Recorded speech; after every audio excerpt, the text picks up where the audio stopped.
సీతమ్మధార అనే ఊర్లో రాము అనే కుర్రాడు ఉండేవాడు. అతడు చాలా బద్ధకస్తుడు. ప్రతి పని సులభంగా అయిపోవాలని ఆశించేవాడు. కష్టమైన పనంటే చాలా ఇబ్బందిగా ఫీలయ్యేవాడు. ఒకరోజు ఆ ఊర్లో ఉండే ఒక పండితుడికి రాము ఎదురయ్యాడు. రాములో మార్పు వస్తుందేమోనని పరీక్షించేందుకు అతడు ఇలా అన్నాడు: "నువ్వు ధనవంతుడిగా మారేందుకు ఓ మార్గముంది. ఈ ఊరి పశ్చిమ దిశలో రావి చెట్టుకు కుడివైపు 10 అడుగుల దూరంలో గొయ్యి తవ్వితే బంగారు నగలు దొరుకుతాయి" అని చెప్పి వెళ్ళిపోయాడు ఆ పండితుడు. బంగారు నగల కోసం ఎంత లోతు తవ్వాల్సి ఉంటుందో ఏమో, ఒకవేళ తవ్వినా అక్కడ నిజంగా బంగారం లేకపోతే వృధా శ్రమ కదా అనుకుంటూ రాము కూడా అక్కడ్నించి వెళ్ళిపోయాడు.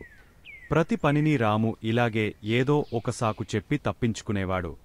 కొంతకాలానికి ఆ ఊర్లో కరువు వచ్చింది. తాగేందుకు నీరు లేక పశువులు, ప్రజలు చాలా ఇబ్బంది పడాల్సి వచ్చింది. బావి తవ్వుదామని ఎంతమంది ప్రయత్నించినా చుక్క నీరు కూడా పడలేదు. ఆ సమయంలో రాముకు హఠాత్తుగా పండితుడు చెప్పిన మాటలు గుర్తుకొచ్చాయి. పండితుడు చెప్పినట్లుగా బంగారు నగలు గనుక దొరికితే వాటిని తీసుకెళ్లి ఎక్కడైనా సరే హాయిగా బ్రతికేయచ్చు అని మనసులో అనుకున్నాడు రాము. వెంటనే ఓ పలుగు పార తీసుకుని ఈశాన్య దిశలో రావి చెట్టు దగ్గర తవ్వడం మొదలుపెట్టాడు. ఎంత తవ్వినా నగల జాడ కనిపించలేదు. అయినా ఈ కరువు నుంచి తప్పించుకోవాలంటే డబ్బు అవసరం కాబట్టి ఎలాగైనా సరే వాటిని చేజిక్కించుకోవాలనుకున్నాడు. విశ్రాంతి లేకుండా తవ్వుతూనే ఉంటాడు. 3 రోజులు గడిచాయి. 4వ రోజు ఉదయాన్నే రాము కాళ్లకి నీటి చెమ్మ తగిలింది. కొద్దిసేపటికి నీరు ఊరడం ప్రారంభమైంది. రాము గబగబా గుంటలోనుంచి పైకి వచ్చేశాడు. ఆ గుంటంతా నీళ్లతో నిండిపోయింది. ఈ వార్త తెలుసుకున్న ఊరి ప్రజలంతా వచ్చి రాము శ్రమని మెచ్చుకున్నారు. ఊరికి ఇంత గొప్ప ఉపకారం చేసిన అతడికి ఊరి ప్రజలంతా ఎన్నో రకాల బహుమతులు ఇచ్చారు. శ్రమపడితే అందరి ప్రశంసలతో పాటు విలువైన బహుమతులు కూడా వస్తాయని గ్రహించిన రాము ఆ రోజునుంచి కష్టపడి పనిచేయటం ప్రారంభించాడు. అందరికీ ఆదర్శప్రాయుడైనాడు. మరి మీరు కూడా సోమరులుగా కాకుండా బాగా కష్టించి పనిచేసేవారిలాగా తయారై పుట్టిన ఊరుకు, దేశానికి మేలు చేస్తారు కదూ. రైతు దంపతులైన కమలమ్మ, రాజయ్య దంపతులకు హరి ఒక్కగానొక్క సంతానం. ఒక్కడే కొడుకు కావడంతో తల్లిదండ్రులు హరిని చాలా గారాదంగా చూసుకునేవారు. హరి చిన్నతనం నుంచే వయసుకు మించిన తెలివితేటలను ప్రదర్శించేవాడు. తల్లిదండ్రులు ఎంత ప్రేమగా చూసుకున్నప్పటికీ ఇతడికి తాత హనుమయ్య అంటే చాలా ఇష్టపడేవాడు. హరి తాత చాలా ముసలివాడు. ఏ పని చేయలేడు. పైగా ఆయనకు అన్ని పనులకు కోడలు సపర్యలు చేయాల్సి వచ్చేది. ఇలా పొద్దస్తమానం అతడికి పనులు చేసి పెట్టడానికి హరి తల్లికి చాలా కష్టంగా ఉండేది. దీంతో ఆమె అతడిపై కోపం పెంచుకుంది. ఎన్ని రోజులు తనకు ఈ కష్టాలు, ఈ ముసలాడు పోయే కాలమే రాదా అంటూ ఆమె చాలా రోజులు ఎదురుచూసింది. అయితే ఆయన గుండ్రాయిలా ఆరోగ్యంగా ఉండేవాడు. దీంతో ఓపిక నశించిన హరి తల్లి తన భర్తతో, "మీ నాయనతో నాకు ప్రాణం విసిగిపోతోంది. ఇంట్లో చాకిరీ అంతా ఒక ఎత్తైతే ఆ ముసలాడి చేసే చాకిరీ మరో ఎత్తుగా ఉంది" అంటూ బాధపడింది. "బాధపడకు, ముసలాడైపోయాడు. ఇంకెంత కాలం బ్రతుకుతాడులే" అంటూ భార్యను ఓదార్చాడు రాజయ్య. ఎంతమంది చచ్చిపోయినా ఆయన మాత్రం దుడ్డుకర్రలాగా ఉంటాడు. ఈ జన్మకు నేను సుఖపడే యోగమే లేనట్లుంది అంటూ కోప్పడింది ఆమె. తనకు ఆయుష్యున్నన్ని రోజులు బ్రతకని ఏం చేస్తాం, చేతులారా చంపుకుంటామా అన్నాడు రాజయ్య. ఏం చంపితే బతికి ఆయన ఎవరిని ఉద్ధరించాలి అంటూ విరుచుకుపడింది కమలమ్మ. ఎలాగైనా సరే ఆ ముసలాడి పీడ వదిలించమని భర్తను కోరింది. అయితే రాజయ్యకు తన తండ్రిని చేతులారా చంపటమంటే మొదట్లో చాలా ఘోరంగా కనబడింది. అయితే పెళ్ళాం చాలా రోజులు పోరిన మీదట ఆమె మాటలు విని అందులో ఏమీ తప్పులేదని భావించాడు రాజయ్య. తండ్రిని ఎవరికీ తెలియకుండా చంపేసి మాయం చేసేందుకు ఒక ఉపాయం ఆలోచించాడు. అంతే అనుకున్నదే తడవుగా తండ్రి దగ్గరికి వెళ్లి, "నాయనా, పొరుగుళ్ళో అప్పు మాట్లాడాను. వాళ్లు నువ్వు రాకపోతే ఇవ్వమన్నారు. ఓపిక చేసుకుని బండి మీద బయలుదేరు" అన్నాడు. ముసలివాడు నిజమేననుకుని బయలుదేరాడు. తాతను విడిచి ఒక్క క్షణం ఉండని హరి కూడా ఎవరు ఎన్ని చెప్పినా వినకుండా తాతతోపాటే బండి ఎక్కి కూచున్నాడు. తప్పేది లేక రాజయ్య తండ్రిని, కొడుకును వెంటపెట్టుకుని బయలుదేరాడు. అలా వెళ్తూ దారిలో ఒకచోట రాజయ్య బండి ఆపి, ఇప్పుడే వస్తా అంటూ బండిలో ఉన్న పార ఒకటి తీసుకుని చెట్ల మధ్యకు వెళ్లాడు. హరి కూడా తాతతో ఇప్పుడే వస్తా అని చెప్పి మరొక పార తీసుకుని తండ్రి వెనకే చప్పుడు కాకుండా వెళ్లాడు. కొంత దూరం వెళ్ళాక తండ్రి ఒక పొద పక్క గూయి తవ్వుతూ కనిపించాడు. అదే పొద అవతలివైపు చేరి అక్కడ తాను కూడా ఒక గూయి తవ్వనారంభించాడు హరి. ఆ చప్పుడు విన్న రాజయ్య పని ఆపి పొద అవతలికి వెళ్లి కొడుకును చూసి ఆశ్చర్యపోతూ ఎందుకక్కడ గూయి తవ్వుతున్నావో అని అడిగాడు. నువ్వెందుకు తవ్వుతున్నావో నేను అందుకే అన్నాడు హరి. నేనెందుకు తవ్వుతున్నానో నీకు తెలుసా కోపంగా అడిగాడు తండ్రి. నాకు తెలీదు, నువ్వెందుకు తవ్వుతున్నావో అన్నాడు. నా తండ్రిని పూడ్చటానికి గొయ్యి తవ్వుతున్నాను. నేను ఆయన కొడుకును కాబట్టి ఆయన చస్తే పాతి పెట్టాల్సిన బాధ్యత నాకుంది అని అన్నాడు. ఆయన ఇంకా బతికే ఉన్నాడుగా బాధగా ప్రశ్నించాడు హరి తండ్రిని. అవును, కాని నేను ఇప్పుడు ఆయనను చంపేసి ఆ తరువాత పాతిపెడతాను అని అన్నాడు. అంతే హరి కోపంతో, ఓహో అలాగా అయితే నా తండ్రి చస్తే నాకు కూడా పాతిపెట్టాల్సిన బాధ్యత ఉంది అన్నాడు. కొడుకు మాటలకు సరాఫాతంగా గుచ్చుకోగా అప్పటికిగాని తాను చేస్తున్న తప్పేంటో తెలియని రాజయ్య సిగ్గుతో తలవంచుకున్నాడు. పార తీసుకుని కొడుకును పోదాం పద అంటూ తండ్రితో పాటు తిరిగి ఇంటికెళ్ళిపోయాడు. ఈపాటికి ఆ ముసలాడి పీడ వదిలే ఉంటుందన్న సంతోషంతో కమలమ్మ రకరకాల పిండివంటలు చేసి భర్త కోసం, కొడుకు కోసం ఎదురు చూస్తూ ఉంటుంది. బండిలోంచి ముగ్గురు దిగటంతో నిరుత్సాహపడిన ఆమె ఏమయింది అంటూ భర్తను ప్రశ్నించింది. అప్పుడు రాజయ్య భార్యతో జరిగినదంతా చెప్పాడు. అంతా విన్న కమలమ్మకు గుండె చివుక్కుమంది. వాణ్ణి ఎంత ప్రేమగా పెంచుతున్నాం, తండ్రికే గొయ్యి తవ్వుతాడా? ఇక వాడి ముఖం చూసేదెలా అంటూ విరుచుకుపడింది. అప్పుడు రాజయ్య, నా తండ్రి మాత్రం నన్ను గారాగంగా పెంచలేదా, ఇక మీదటైనా బుద్ధిగా ఉండు అంటూ ఆమెని హెచ్చరించాడు. పసిప్రాయంలోనే తల్లిదండ్రులను పోగొట్టుకున్న సీనయ్యను ఓ అవ్వ చేరదీసి ఆప్యాయంగా పెంచి పెద్ద చేసింది. అదే ఊర్లోని ఆలెల్లో పనిచేసే అవ్వకు ఆ గ్రామస్తులు తృణమో పనమో సమర్పించుకునేవాళ్లు. అవ్వ ఉండేందుకు ఊరి చివర్లో ఓ గుడిసెను కూడా వేయించారు. దాంట్లోనే అవ్వ, శివయ్య జీవనం గడిపేవారు. అవ్వ కష్టపడి సీనయ్యను పెంచేది కాని వాడిని ఏమాత్రం కష్టపడనిచ్చేది కాదు. దీంతో సీనయ్య సోమరిపోతుగా తయారయ్యాడు. అందరూ పనికిరానివాడిని తిడుతుంటే వాడు కోపంతో తిరగబడేవాడు. ఎలాగైనా సరే సీనయ్యను ప్రయోజకుడిని చేయాలనుకున్న అవ్వ చదువు సంధ్యలు నేర్పించేందుకు బడిలో చేర్పించింది. అయితే బడిలో పిల్లలను కొడుతున్నాడన్న కారణంతో పంతులు వాడిని బడికి రానివ్వలేదు. దాంతో చదువు సాగకపోగా వాడి మొరటుతనం పెరగసాగింది. ఒకరోజు అవ్వకు ఉన్నట్టుండి ఆరోగ్యం చెడి మంచం పట్టింది. తాను చనిపోవడం తప్పదనుకున్న ఆమె మనవని దగ్గరికి పిలిచి, నాయనా శివయ్య, అందరూ నిన్ను పనికిమాలినవాడివని గేలి చేస్తున్నందుకు బాధపడి వాళ్లమీద తిరగబడి గొడవలు తెచ్చుకోవద్దు. ఈ సృష్టిలో పనికిమాలినదంటూ ఏది ఉండదు. దేని ప్రయోజనం దానికి ఉంటుంది. ఈరోజు ఇలా అన్నవరే రేపు నిన్ను మంచివాడివి అంటారు. ఆ దేవుడే నీకు రక్షగా ఉంటాడు అని చెప్పి కన్ను మూసింది. అవ్వ పోయాక ఊరిజనం సీనయ్యను మరింత చులకనగా చూడసాగారు. దీంతో ఈ ఊర్లో నుంచి బయటికి వెళ్లిపోయి అవ్వ చెప్పినట్లుగా ప్రయోజకుడే తిరిగి వచ్చి అందరి దగ్గర మెప్పు పొందాలని అనుకున్నాడు. గుడిసెలో ఒక మూలగా అవ్వ వాడిన చింకి గోతాం, దాని పక్కన గూట్లో సూది కనిపించాయి. వాటిని చూడగానే ఈ సృష్టిలో పనికిరానిదంటూ ఏదీ లేదు అని చెప్పిన అవ్వమాటలు గుర్తుకు రాగా అక్కడ్నించి బయటపడ్డాడు. అలా వెళ్తుండగా ఒక అడవిలో ఓ పెళ్లి బృందాన్ని బందిపోటు దొంగల నుంచి కాపాడడంతో సీనయ్యను మెచ్చుకుంటూ వాళ్లు 10 కాసుల బంగారు నాణేలను బహుమతిగా ఇచ్చారు. బంగారు కాసులు వచ్చిన ఉత్సాహంతో సీనయ్య వేగంగా నడవసాగాడు. అడవిదాటి కొంత దూరం పోయేసరికి వాడికి ఒక మామిడితోపులో కొంతమంది గుసగుసలాడుతూ మాట్లాడుకోవడం కనిపించింది. దగ్గరికెళ్లిన సీనయ్య సంగతేంటని అడిగాడు. మహారాజా, వారిని చూసి తిరిగి వస్తున్న మా జమీందారు భోజనం కోసం ఇక్కడ విడిది చేశారు. కాళ్ళు కడుక్కునేందుకు చెప్పులు విడిచినప్పుడు ముళ్ళు గుచ్చుకుపోయింది. ఎలా తీయాలో మాకు పాలుపోవడం లేదని చెప్పారు సేవకులు. ఓస్ ఇంతేనా అంటూ తన దగ్గరున్న సూదిని తీసి ముందుకెళ్లిన సీనయ్య జమీందారు కాలినుంచి ముళ్ళును సునాయాసంగా తీసిపారేశాడు. దీంతో ముళ్ళు బాధ నుంచి బయటపడ్డ జమీందారు మెచ్చుకున్నాడు. ఈలోగా అటువైపే వెళ్తోన్న పెళ్లి బృందం వాళ్లు కూడా సీనయ్య చేసిన సహాయం గురించి జమీందారుకి చెప్పారు. విషయం విన్న జమీందారు మరింతగా సంతోషిస్తూ సీనయ్య వివరాలు అడిగ తెలుసుకుని, మీ ఊరు మా జమీనులో భాగమే. కొంతకాలంగా ఆ ఊర్లో శస్తులు సరిగా వసూలు కావటం లేదు. మా అధికారులకు నీ సహాయం కావాలి. వారికి సహాయకుడిగా నీకు ఉద్యోగం ఇస్తాను, చేరుతావా అని అన్నాడు జమీందారు. పట్టరాని సంతోషంతో సీనయ్య సరేనన్నాడు. కొన్ని సంవత్సరాల తరువాత శిస్తులు వసూలు చేసే అధికారికి సహాయంగా తన గ్రామానికి వెళ్లిన అతడిని గ్రామస్తులంతా చాలా గౌరవంగా సీనయ్యగారు అంటూ పిలవడం చూసి ఆశ్చర్యపోయాడు. ఈరోజు హేళన చేసిన వారే రేపు నిన్ను చూసి ప్రయోజకుడివని మెచ్చుకోగలరు అంటూ అవ్వ ఇచ్చిన దీవెనలో మనసులో మెదలగా లోలోపలే సంతోషంతో పొంగపోయాడు సీనయ్య. కాకతీయ రాజులకు, మధురైకి చెందిన పాండ్య రాజులకు ఆధిపత్యం కోసం ఎప్పుడూ గొడవలు జరుగుతూ ఉండేవి. అయితే అంగబలంలోనూ అర్ధబలంలోనూ బాగా బలంగా ఉన్న కాకతీయరాజు గణపతిదేవుడు పాండ్యరాజులను ఓడించి వారిని తనకు సామంతులుగా చేసుకోవాలని అనుకుంటుండేవాడు. ఒకరోజు గణపతిదేవుడికి అవకాశం రానే వచ్చింది. యుద్ధం కోసం తయారవమని తన సేనాధిపతికి ఆయన కబురు పంపించాడు. అయితే అప్పటికే అనేక యుద్ధాలు చేసి అలసిపోయి ఉన్న సైనికులు అందుకు సన్నద్ధంగా లేరని రాజుకు చెప్పాడు సేనాధిపతి.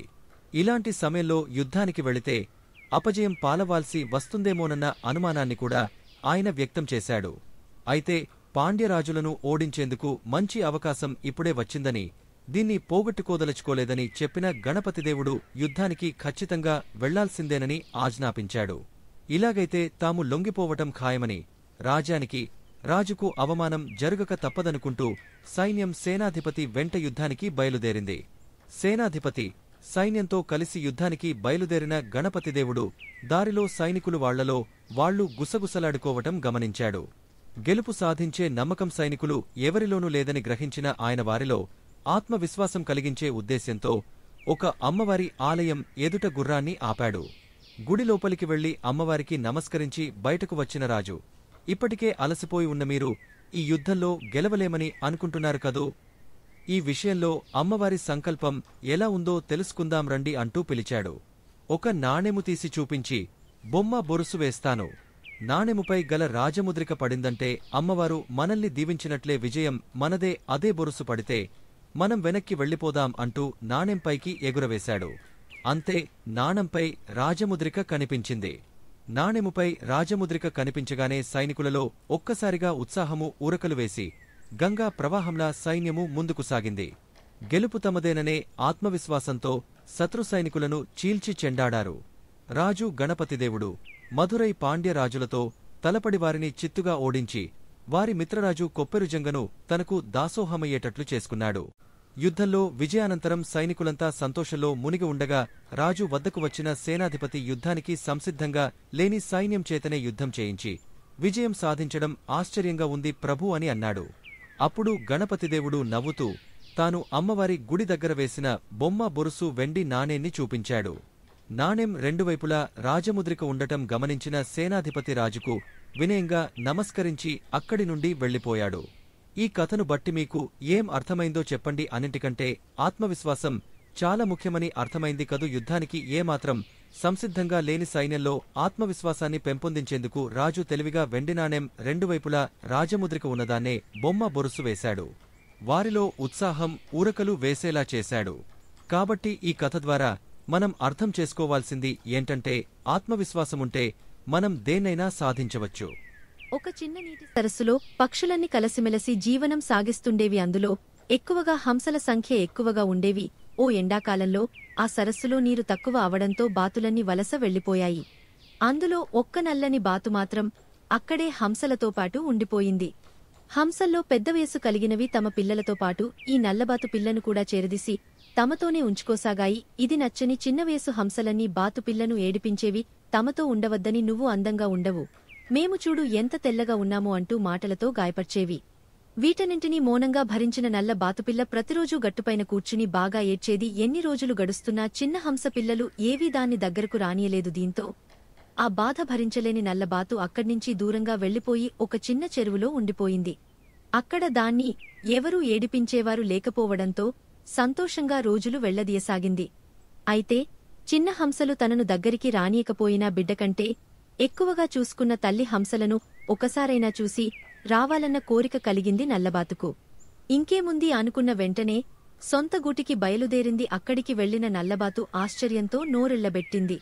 ఎందుకంటే తనతోటి వయస్సున్న చిన్న హంసలన్నీ పెద్ద హంసలైపోయాయి. తననే ఆశ్చర్యంగా అవి చూస్తుండటంతో, మీరందరూ నన్ను దగ్గరికి రానియని నల్లబాతును నేనండా గుర్తు పట్టారా అని వాటిని ప్రశ్నించింది. మీరు ఏడిపిస్తున్నారని వెళ్లిపోయాను, మిమ్మల్ని చూడాలన్న ఆశతో మళ్ళీ తిరిగి వచ్చాను అని చెప్పింది. వెంటనే హంసలకు నల్లబాతు గుర్తువచ్చి నోరు మెదపకుండా ఉండిపోయాయి. ఇంతలో తల్లి హంసలు దీన్నంతా చూసి నల్లబాతును అక్కున చేర్చుకుని, ఎందుకు వెళ్ళిపోయావు, ఎలా ఉన్నావంటూ కుశల ప్రశ్నలు వేసి నల్లబాతును దగ్గరికి తీసుకున్నాయి. దీన్ని చూసి ఈర్ష్యతో వెళ్ళిపోతున్న పెద్దవైన హంసపిల్లలను తల్లి హంసలు పిలిచి చీవాట్లు పెట్టాయి. మీరంతా బయటకు కనిపించే అందాన్నే చూస్తున్నారు, మనసును చూడటం లేదు. రంగు నల్లనైనప్పటికీ బాతుకు మనమందరమంటే ఎంతో ప్రేమ. మనం మర్చిపోయినప్పటికీ మనల్ని గుర్తుపెట్టుకుని అంత దూరం నుంచి వెతుక్కుంటూ వచ్చింది. అలాంటిదాన్ని బాధపెట్టడం మంచిది కాదు. ఇప్పుడు మీరు చిన్నపిల్లలు కాదు, పెద్దవాళ్లు అయినారు, మంచి చెడ్డలు ఆలోచించాలంటూ బుద్ధి చెప్పాయి తల్లి హంసలు.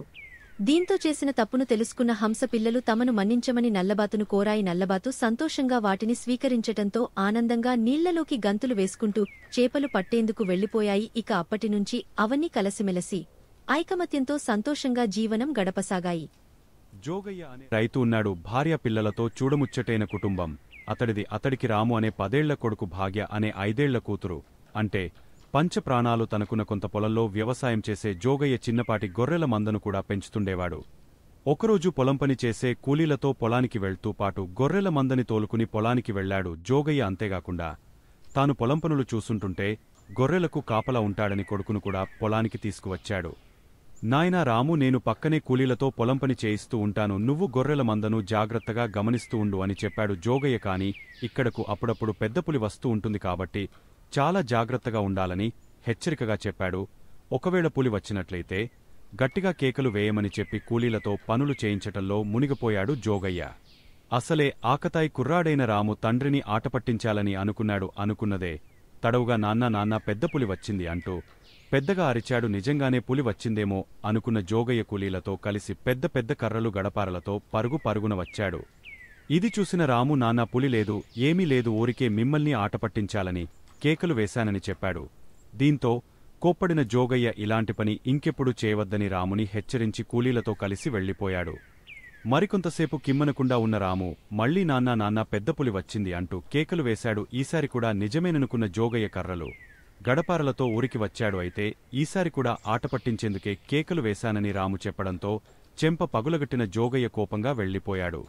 రాము బాధతో ఏడుస్తూ కూర్చుని గొర్రెలవైపు చూస్తుంటే నిజంగానే పులి వచ్చింది నాన్న, ఈసారి నిజంగానే పెద్ద పులి వచ్చింది అంటూ గట్టిగా కేకలు వేస్తూ అరచి చెప్పాడు.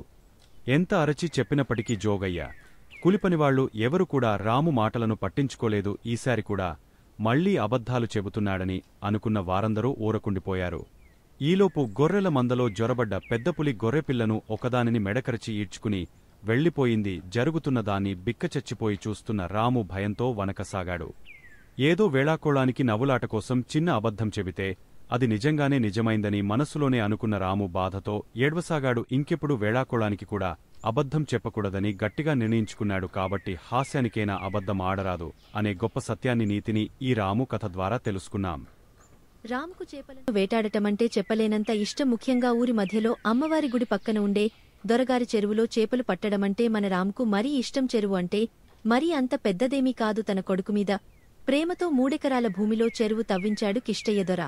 ఆ చెరువులో రంగురంగుల చేపలు మొప్పలను అల్లర్చుతూ తిరుగుతుంటాయి. అంతేనా, బాతులు ఎక్కడెక్కడి నుంచో వచ్చే కొంగలు, పెద్ద పెద్ద రెక్కలున్న పక్షులు దొరగారి చెరువు గట్టుమీది చెట్లపై గూళ్లు కట్టుకుంటాయి.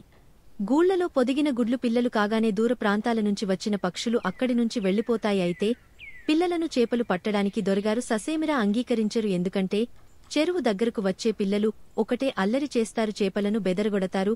వెంట తెచ్చుకున్న తినుబండారాలను నీళ్లలో పడేసి వాటి కాగితాలను చెరువు గట్టు పారేస్తారు. దీంతో దొరగారు పిల్లలను చెరువు దాపులకు రానివ్వరు. అంతేకాదు, ఆ చెరువును గురించి ఆ ఊరి కథలుగా చెప్పుకుంటుంటారు.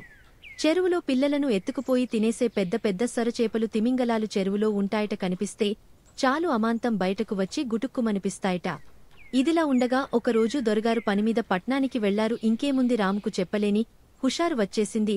తన దగ్గరున్న గాలం తీసుకుని దొరగారి చెరువులో చేపలు పట్టడానికి బయలుదేరాడు.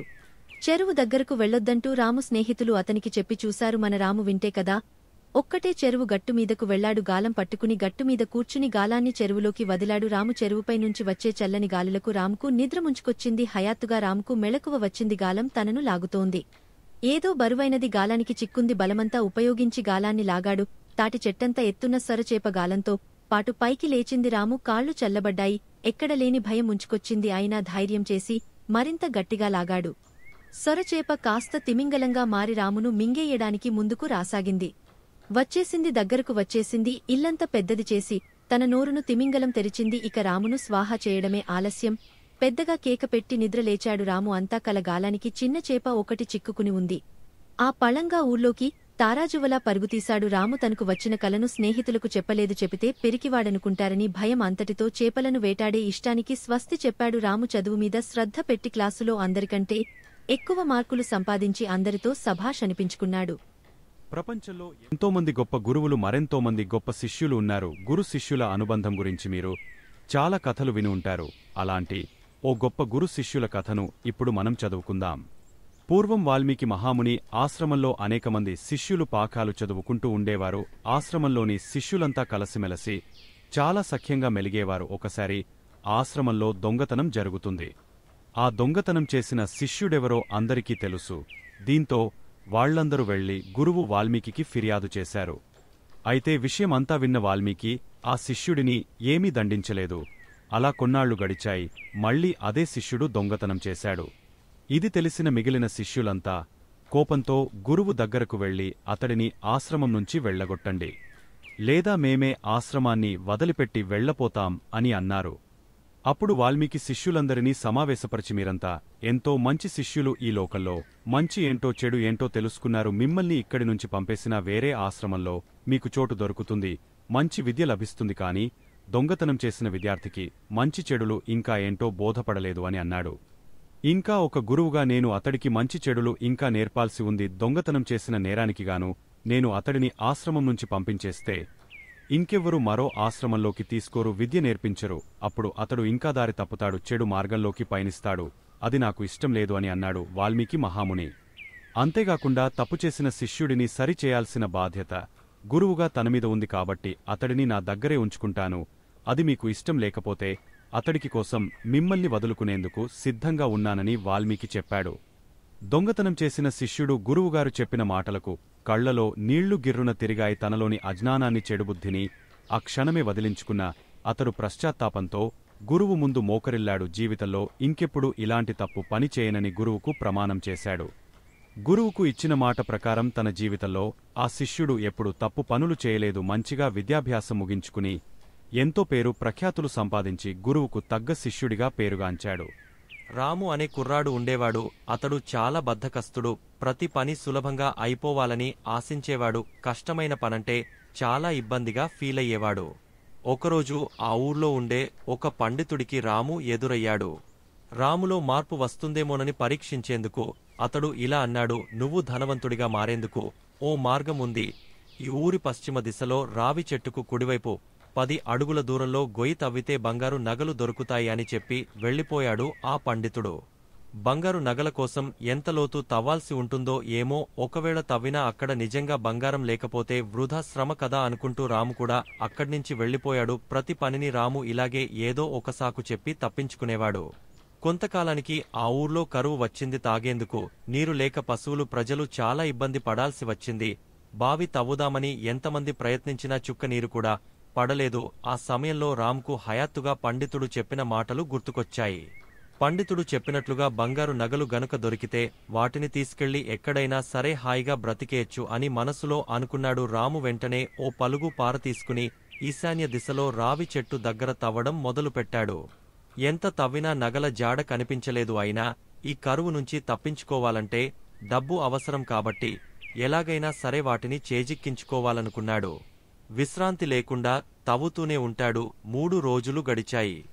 4వ రోజు ఉదయాన్నే రాము కాళ్లకి నీటిచెమ్మ తగలింది. కొద్దిసేపటికి నీరు ఊరడం ప్రారంభమైంది.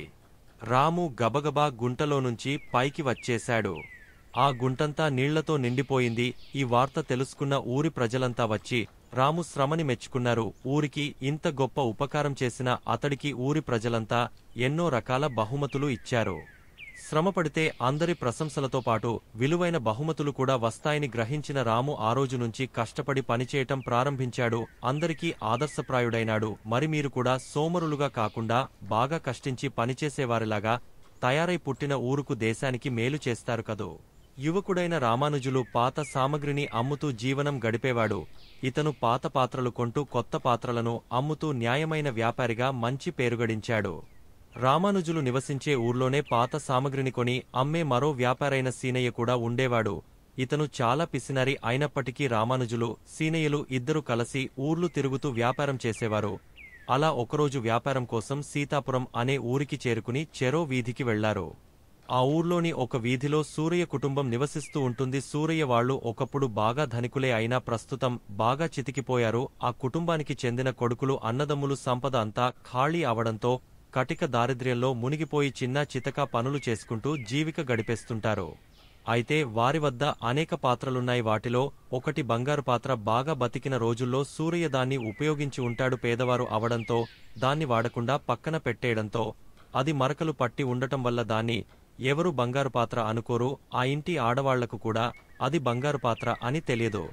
అదే వీధిలోకి వ్యాపారం కోసం వచ్చిన సీనయ్య పాత పాత్రలు తీసుకుని కొత్తవి ఇస్తామంటూ అరుస్తూ వస్తుంటాడు. దీన్ని చూసిన సూరయ్య కుటుంబంలోని పెద్దావిడ అతడిని పిలిచింది. కూర్చోమని చెప్పి అతడి చేతికి బంగారు పాత్రను ఇచ్చి, బాబు దీన్ని తీసుకుని మా అమ్మాయికి ఏమైనా ఇవ్వు అని అడిగింది.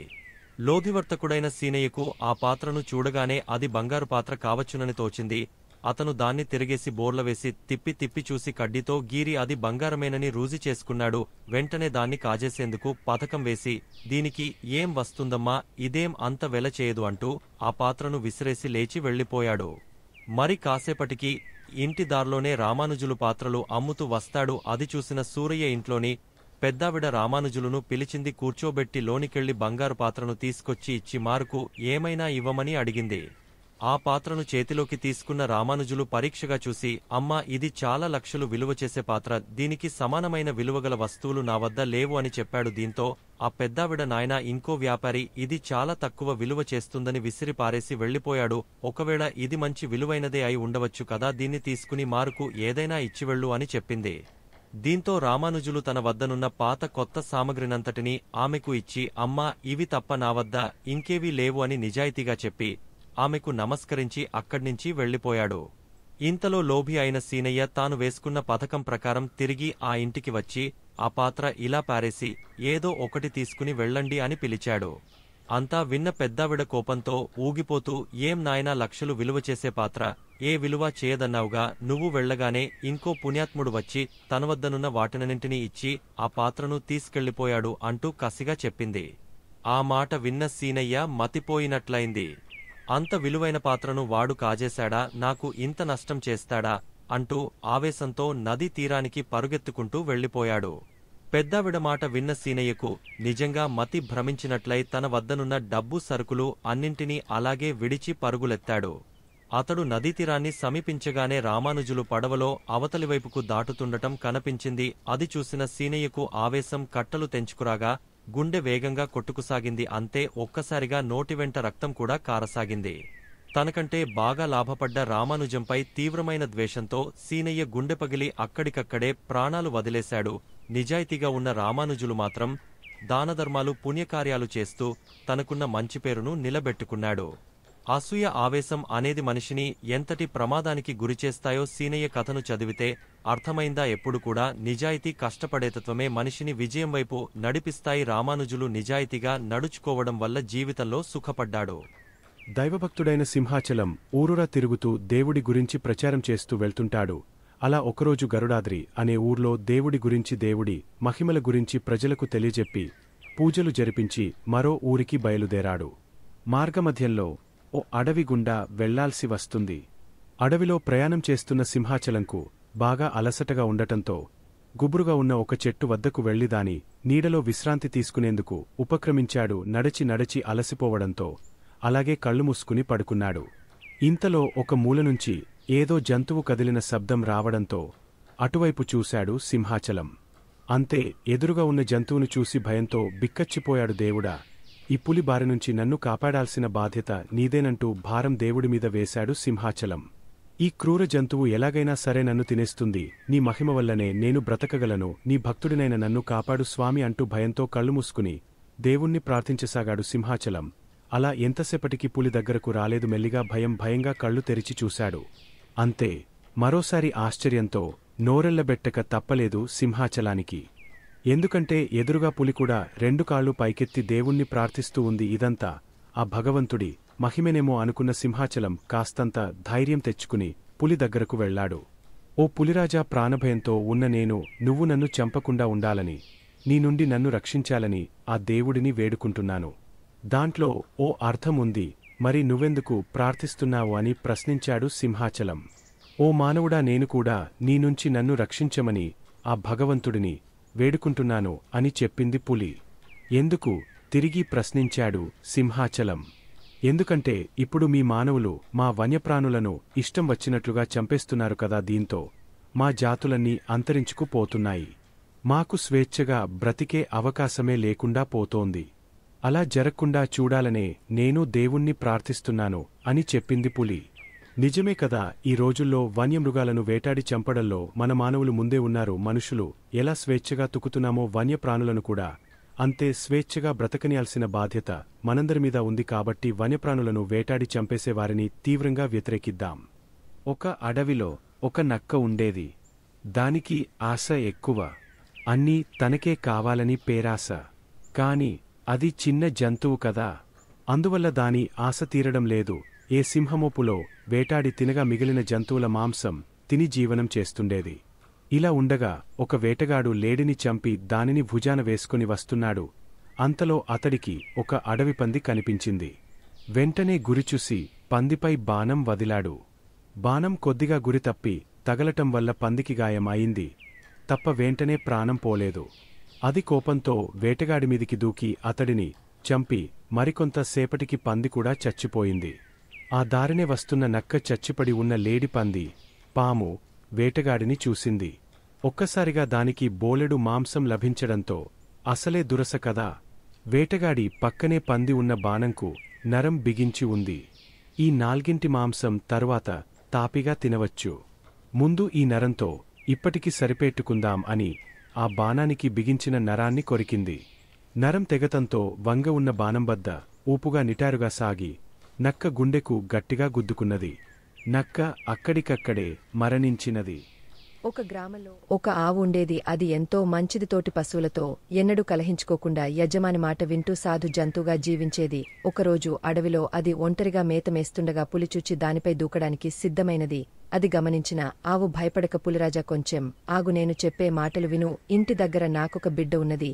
ఆ లేతదుడ పుట్టి 2 వారాలు కూడా కాలేదు. పచ్చిక తినడం కూడా నేర్చుకోలేదు. నీవు దయదలిస్తే నా బిడ్డకు కడుపు నిండా పాలు ఇచ్చి వస్తాను.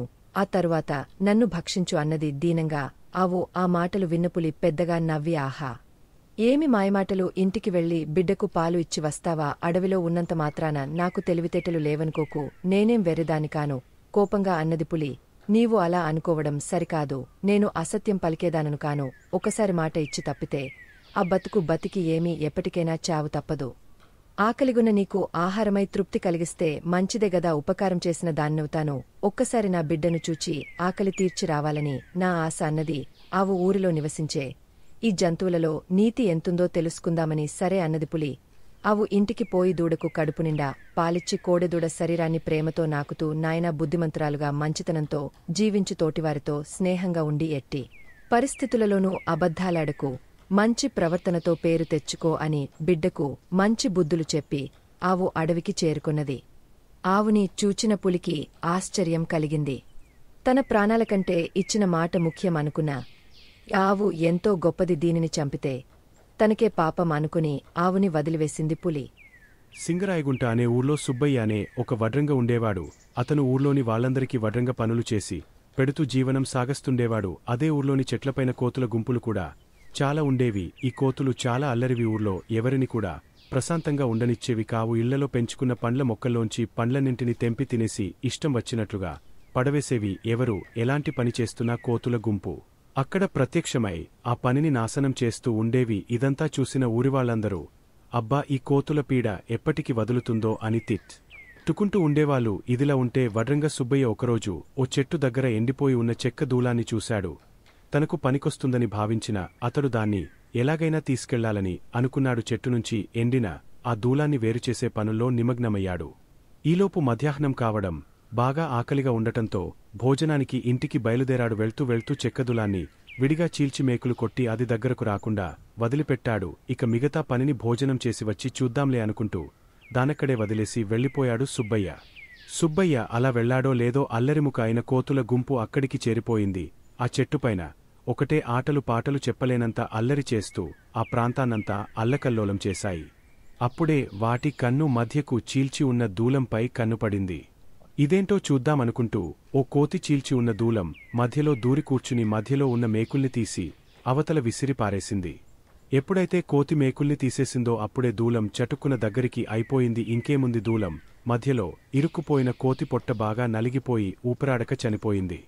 దీనంతా కళ్లారా చూసిన కోతులన్నింటికీ అప్పటికిగాని బుద్ధి రాలేదు. తాము చేస్తోన్న అల్లరి పనుల వల్లనే ఇలా అయ్యిందని, ఇకపై ఎప్పుడూ అలా చేయకూడదని అవి నిర్ణయించుకుని ఏడుస్తూ చచ్చిపోయిన కోతి చుట్టూ చేరాయి. మరి ఈ కథలో నీతి ఏంటో అర్థమైందా మనవి? కాని పనుల జోలికి ఎప్పుడు వెళ్లకూడదు. అనవసరంగా ఇతరుల పనుల్లో వేలు పెడితే అది మనకే ప్రమాదంగా మారుతుందని ఈ కోతుల కథ ద్వారా తెలుస్తోంది కదూ.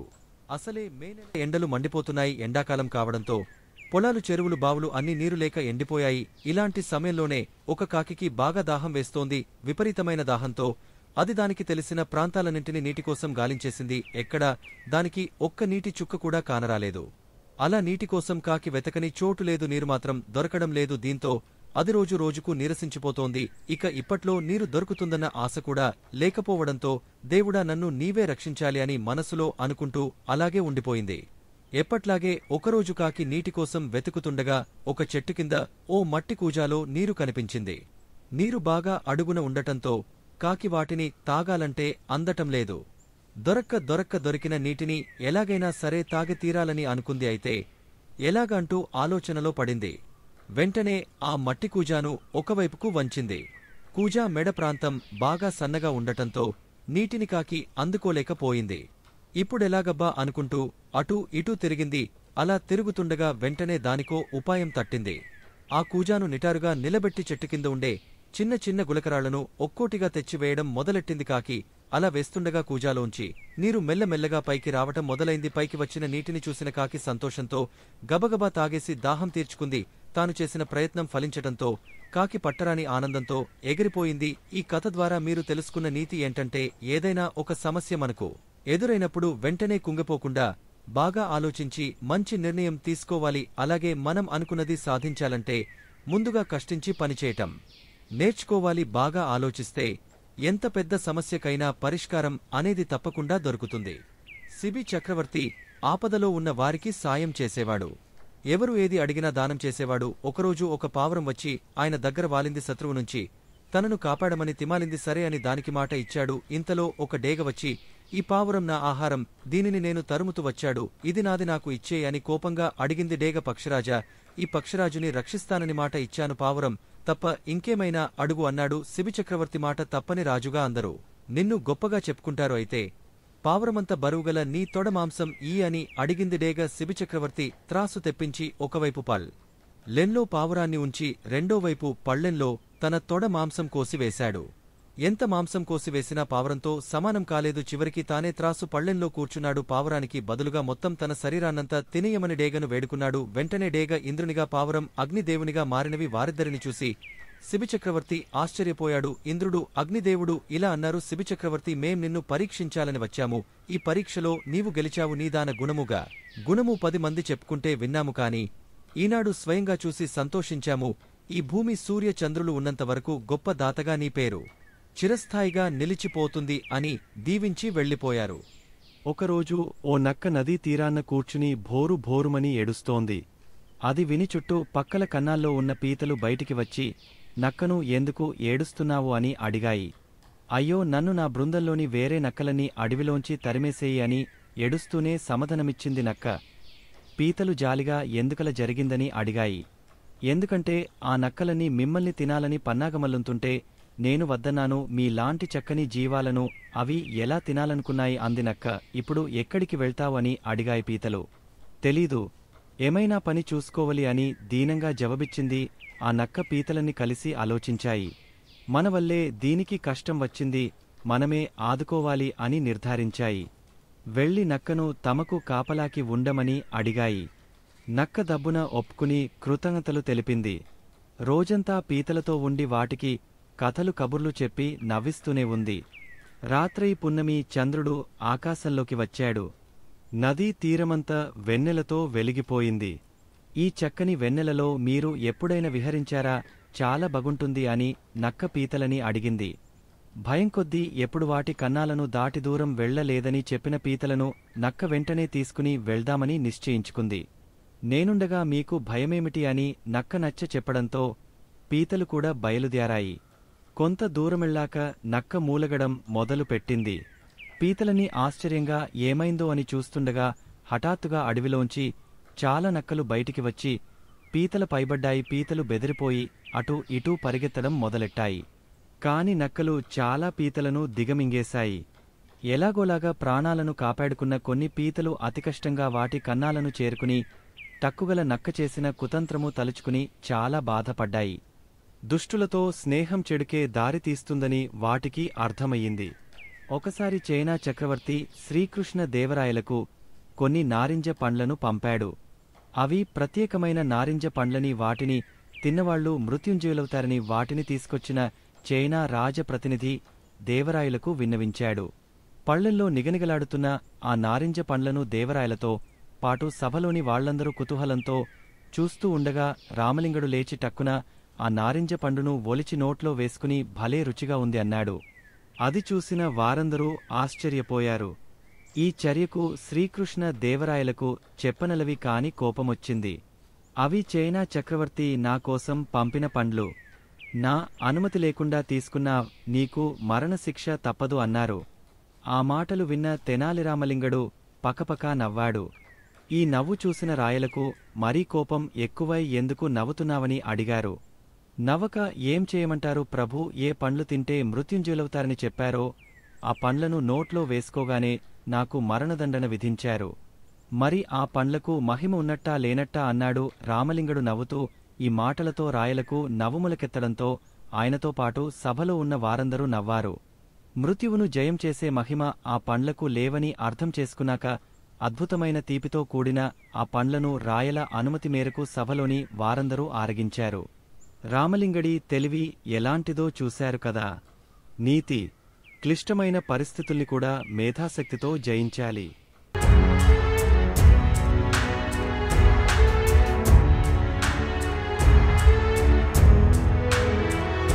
మీరు మరిన్ని వీడియోలు చూడాలంటే మన ఛానల్ను సబ్స్క్రైబ్ చేయండి. పక్కనున్న బెల్ ఐకాన్ని ప్రెస్ చేయండి.